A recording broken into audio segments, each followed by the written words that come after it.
ever see this creature in the cornfields run? It happened in a small, quiet village in rural USA. I was walking home after my night shift at the diner. It was around midnight. On my right side were some houses, but on the left, just endless dark cornfields. That's when I heard a deep growl. Not a wolf, something worse. I stopped and turned back. Then it stepped out from the corn.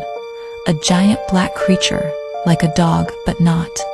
Its body looked like it was made of shiny black goo, its eyes glowing white. It stared right at me. I screamed and ran down the road as fast as I could. As I ran past the village houses, old Mr. Crawley came out holding his shotgun. He pointed it at the creature and fired without a word. The beast let out a horrible sound, then turned and ran back into the corn. I slammed my front door shut and didn't sleep that night.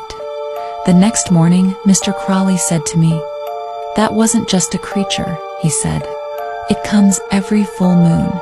This is why you shouldn't buy a doll from a nun selling dolls at night.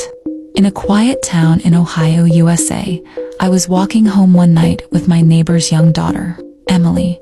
We had just left her aunt's house when we saw an old woman standing under a streetlight, dressed like a nun. She had a wooden cart full of handmade dolls.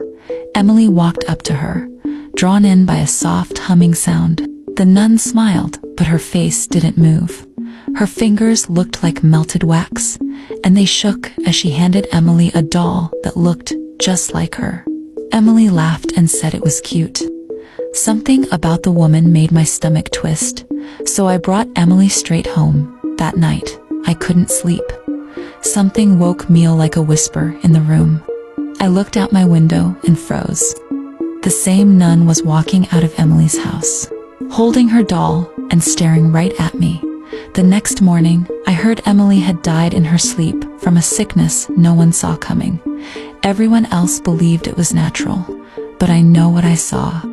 If you ever see a bunny man holding an axe under the small bridge, don't stop. It happened in the USA. Me and my husband went for a long drive.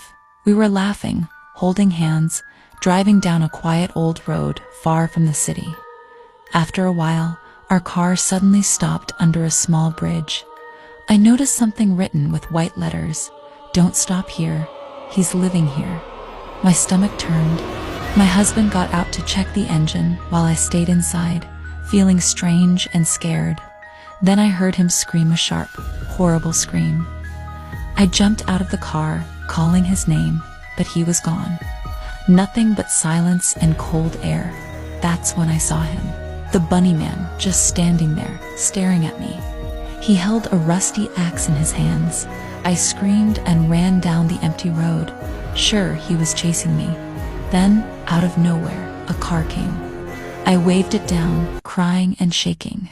A man stopped the car and called the police. The next morning, they found my husband's body. The police now warn everyone, don't go near that road.